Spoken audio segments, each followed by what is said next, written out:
Halo para bosku, saya Yedi Jagung Caksana mau share sedikit pengalaman menggunakan Oppo F5 Youth yang rilis pada bulan Desember 2017.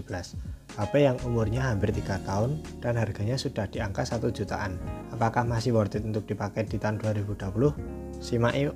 Mulai dari bodinya, bodi Oppo F5 Youth memiliki berat sebesar 152 gram dan layarnya telah dilapisi Corning Gorilla Glass 5 dan bagian belakangnya bermaterial aluminium serta sudah menggunakan triple slot SIM card. Menurut saya, Oppo F5 Youth sangat ringan dan cukup compact di genggaman ya. Pindah di layarnya, layar Oppo F5 Youth menggunakan LTPS IPS LCD dengan bentang layar 6 inch, screen to body ratio 78,1% dan memiliki resolusi layar Full HD dengan rasio layar 18:9. Menurut saya, layarnya sudah cukup bagus meskipun masih IPS LCD dan kurang tajam aja kualitas layarnya. Oppo F5 Youth yang saya bawa ini berjalan di Android Nougat dengan user interface ColorOS versi 3.2. Menurut saya tampilannya kerasa jadul ya, karena Oppo yang terbaru telah rilis ColorOS versi 11. Dan Oppo F5 Youth menggunakan chipset MediaTek Helio P23 dan fabrikasi 16 nm dengan GPU Mali G71 MP2. Menurut saya, apabila dipakai kegiatan biasa seperti sosmed, browsing, YouTube, dan Instagram masih aman, cuman kadang agak sedikit lag aja. Dan apabila dipakai untuk game masih bisa, cuman jangan berharap banyak aja sih. Oppo F5 Youth yang saya bawa ini memiliki internal sebesar 32 GB dengan RAM 3 GB. Menurut saya internal 32 GB terasa kecil ya untuk sebagian orang. Dan apabila internal 32 GB dirasa kurang, maka bisa menambah memori eksternal tanpa mengorbankan slot SIM card, karena Oppo F5 Youth telah menggunakan triple slot SIM. Pindah di kamera belakang Oppo F5 Youth memiliki satu lensa saja dengan resolusi sebesar 13 MP dan aperture 2,2 dan terdapat PDAF dan dapat merekam video sampai resolusi Full HD 30 fps. Pindah di kamera depan Oppo F5 Youth memiliki resolusi sebesar 16 MP dan aperture 2.0 dan dapat merekam video sampai resolusi Full HD 30 fps.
Merekam video di resolusi Full HD 30 fps menggunakan Oppo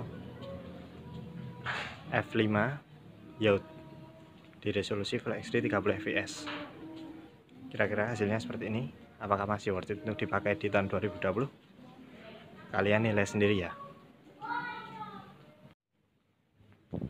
Pindah di kamera depan menggunakan Oppo F5 Youth di resolusi Full HD 30 fps. Apakah masih worth it untuk dipakai di tahun 2020? Kalian bisa nilai sendiri ya. Ini pakai Blackpink HP. Pindah di speaker, Oppo F5 Youth masih menggunakan mono speaker dan masih ada lubang jack 3,5 mm. Dan untuk kualitas suaranya menurut saya lebih dominan ke mid dan treble, sehingga bassnya kurang nandang. Kalian bisa dengarkan sendiri dan nilai sendiri kualitas suaranya.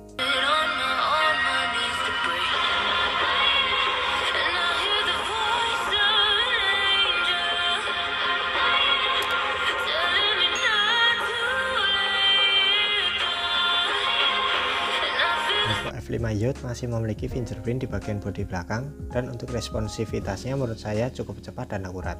Dan Oppo F5 Youth juga memiliki face unlock yang responsivitasnya cepat banget, dengan catatan harus tepat atau sejajar dengan wajah. Pindah di baterainya, Oppo F5 Youth memiliki kapasitas baterai sebesar 3200 mAh. Menurut saya kapasitas baterai yang kecil untuk sekelas Android.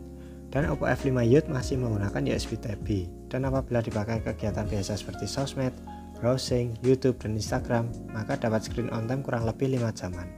Dan apabila dipakai untuk bermain game, kurang lebih 3 jaman.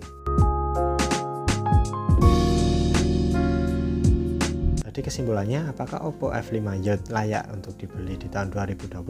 Menurut saya tergantung kebutuhan. Apabila kalian mencari bodi yang compact, desain layar bukan poni maupun pansul, hanya dipakai kegiatan biasa seperti sosmed, browsing, YouTube, dan Instagram aja, maka Oppo F5 Youth cukup layak untuk dibeli.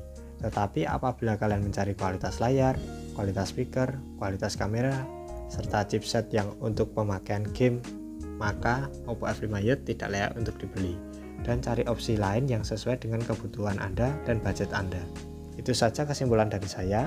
Apabila ada salah kata, salah informasi, beda pendapat, saya minta maaf. Dan apabila channel ini bermanfaat untuk kalian, maka bisa klik tombol like, share, dan subscribe. Terima kasih.